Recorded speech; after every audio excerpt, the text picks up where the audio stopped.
Nessa quarta-feira vamos começar a conhecer os times que vão integrar as quartas de final da Copa do Brasil e vamos falar aí dos jogos de ida e também aqueles pitacos para os jogos de volta. Já agradeço a presença de todos vocês aqui no nosso canal, dá o like aqui nesse vídeo para fortalecer o nosso trabalho e ajudar esse vídeo a ficar em alta também aqui no YouTube, e se inscreve aqui no nosso canal, porque quanto mais inscritos nós temos, mais relevante o nosso canal fica dentro da plataforma. Beleza, minha galera? Então, gente, vamos lá falar um pouquinho sobre os jogos das oitavas de final, que já começam nessa quarta-feira. Tô gravando ainda na terça esse vídeo, mas que fica aí na tela para vocês já, né? Amanhã aqui escrito, mas que é nessa quarta-feira, tá bom? Então vamos lá. Primeiramente aqui na linha onde tá a linha aqui, né, dos confrontos na tabela do GE, a gente tem o São Paulo jogando contra a equipe do Atlético Paranaense, vencendo por 2-1 no Morumbi e agora jogando no campo do Atlético Paranaense.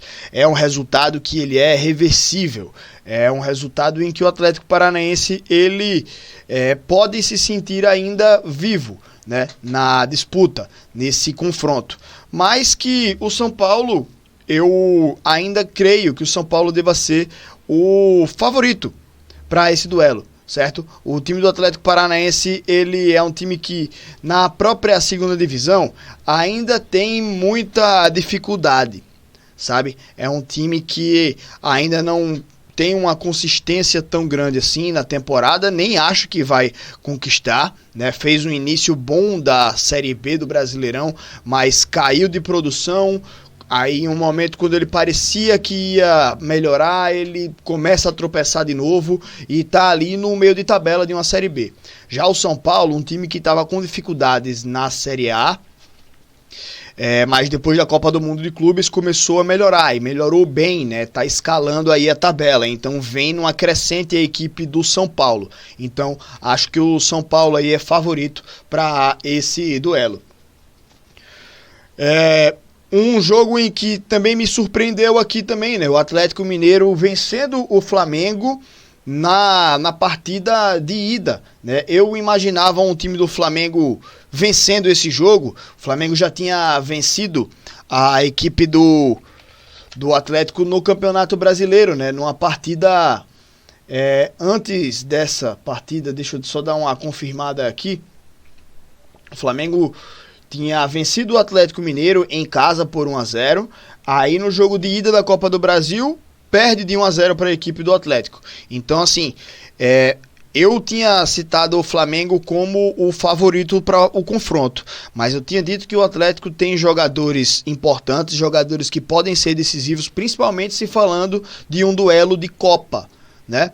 Talvez não seja um time que tenha tanta consistência assim para fazer um campeonato consistente, talvez não seja o elenco mais recheado para você enfrentar um campeonato de pontos corridos, mas que é um time que para partidas decisivas, para decisões, suas peças individuais podem fazer a diferença, né? E conseguiu vencer o jogo de ida. Joga em casa, então agora a equipe do Atlético.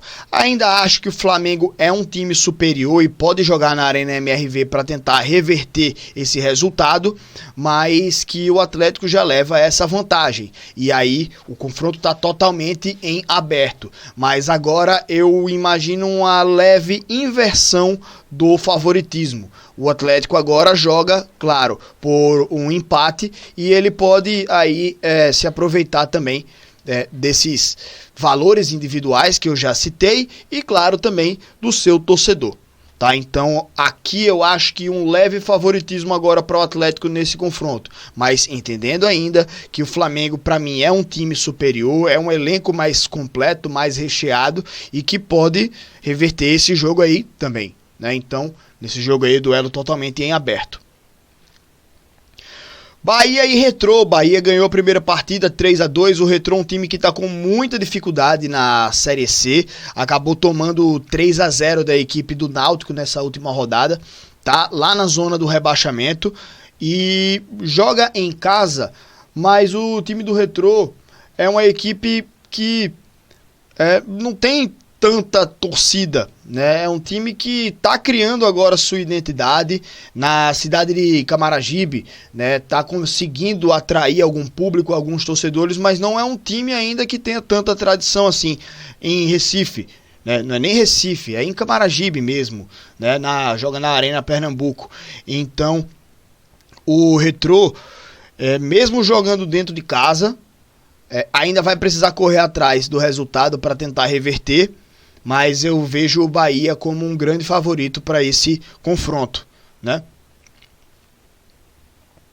Ainda teve episódio também do presidente do Retrô no vestiário, enquanto o time estava perdendo de 1-0 para a equipe do Náutico. Ele entra no vestiário e esculhamba, xinga todo mundo. Eu mostrei isso no vídeo em que eu falei da rodada da Série C, né, que eu postei nessa terça-feira. Quem quiser aqui no canal tá disponível esse vídeo também. Mas o time do Retrô teve esse problema, né? E depois do retorno para o gramado, estava perdendo por 1-0. No segundo tempo tomou mais 2 e perdeu de 3 da equipe do Náutico, né? Então não deu tão certo assim o protesto do presidente Laércio com os jogadores. Mas é aquele negócio, agora é Copa, né? Agora é Copa, agora pode valer bicho, vale visibilidade, né? Vale classificação. Então o Retrô pode mostrar outro nível de entrega dentro de campo, obviamente. Mas mesmo assim, o Bahia, para mim, é grande favorito nesse confronto.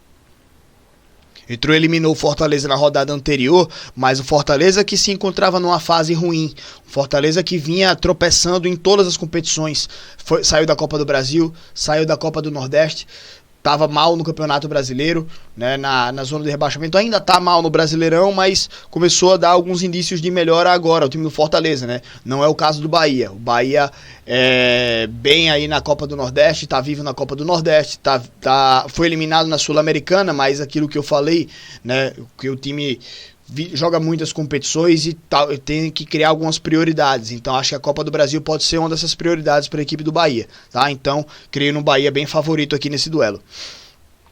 Fluminense e Internacional. Fluminense já venceu fora e é um time que faz um campeonato brasileiro melhor do que o Internacional. Tinha perdido todas as partidas que disputou depois da Copa do Mundo de Clubes, venceu o Internacional e deu esse respiro e ganhou já também nessa última rodada do Campeonato Brasileiro. Então o Fluminense dá uma melhorada e pode jogar aí bem contra o Internacional. Creio que o Fluminense é favorito nesse duelo. CRB e Cruzeiro, Vasco e CSA são os dois jogos que são da quinta, né, na quinta-feira. E então vamos pular aqui para os jogos de quarta. Palmeiras e Corinthians, cara, para mim o Palmeiras é favorito aqui. O Corinthians já ganhou o Campeonato Paulista em cima do Palmeiras, fazendo grandes atuações. Então se repetir o mesmo nível de entrega do Campeonato Paulista, pode passar de fase. Mas a gente sabe que o Palmeiras é um time superior, né? Na minha opinião, o Palmeiras é um time melhor do que o Corinthians. O Corinthians está ali no meio de tabela do Campeonato Brasileiro e tal. O Palmeiras está brigando pela liderança. E jogando em casa, acho que o Palmeiras pode reverter. Para mim é favorito. Mas o Corinthians tem também esse fator que eu citei, né? Que é se jogar no nível de entrega que entregou lá no Campeonato Paulista, pode segurar essa classificação. Bragantino e Botafogo, para mim não tem muito mistério aqui. O Botafogo é favorito, não só pelos 2-0, né? Aliás, foi a maior vantagem criada nessas oitavas de final, o Botafogo contra o Bragantino. E o Bragantino é um time que, depois da Copa do Mundo de Clubes também, caiu muito de produção, né? O time já despenca aí na tabela, se não me engano já está em sétimo colocado, ou é oitavo no Campeonato Brasileiro, mas caiu muito na classificação a equipe do Bragantino, e o Botafogo tem essa vantagem aí para segurar, então para mim o Botafogo favorito.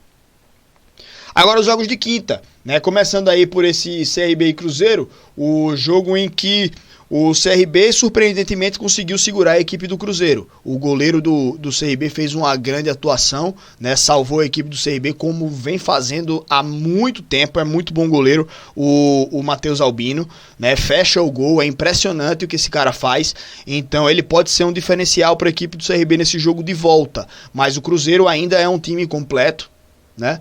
E pode em Maceió conquistar esse resultado. É um time que está brigando pela liderança do Campeonato Brasileiro, está com a mesma pontuação do Flamengo, tem um jogo a mais, mas mesmo assim é uma corrida que o Cruzeiro está ali bem perto, né? Então, para mim, claro que é o favorito, mas o time do CRB tem esse diferencial também, do goleiro, né? E que já salvou o CRB contra o Santos, né? Se você pegar os melhores momentos lá do CRB e Santos em Maceió, as defesas que o Matheus Albino faz no final do jogo são absurdas. E se você acompanhar a Série B, o Matheus Albino facilmente é o melhor jogador do CRB em mais da metade das partidas, né? E enquanto o CRB brigava pelo G4 na Série B, eu dizia, se não fosse o Matheus Albino, o CRB estava na zona de rebaixamento. Muita gente me criticava, muita gente falava que eu era louco e tal, mas agora o time do CRB, depois de uma fase ruim, tá ali a 4, 5 pontos da zona do rebaixamento. Então, se foram 3 jogos que o Matheus Albino fez defesas que ele salvou o CRB de um empate, né? Se ganhou por um gol de diferença com o Matheus Albino salvando o CRB, fazendo milagres, são 6 pontos a menos, estava na zona do rebaixamento, tá ligado?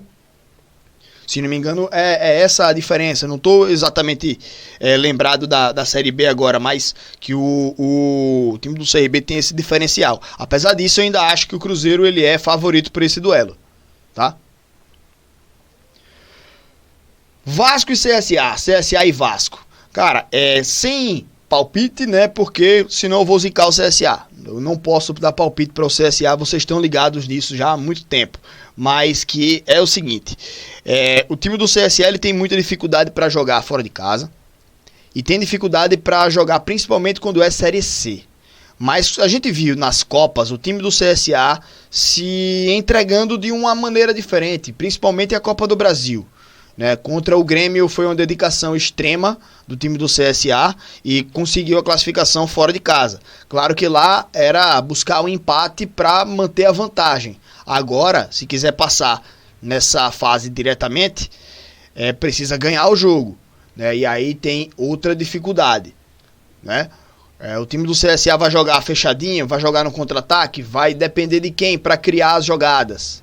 Né, a gente fica nessa dúvida aí e eu vou postar o pré-jogo nessa quarta-feira também, tá? Então lá no canal Diário de Azulina vocês podem acompanhar o pré-jogo completo dessa partida aqui, CSA e Vasco, né? Vasco e CSA. Então vou trazer todas as informações de escalação, quais são as nossas possíveis armas, o que é que a gente pode deitar em cima para tentar vencer a equipe do Vasco, certo? Ou pelo menos duelar com a equipe do Vasco, certo?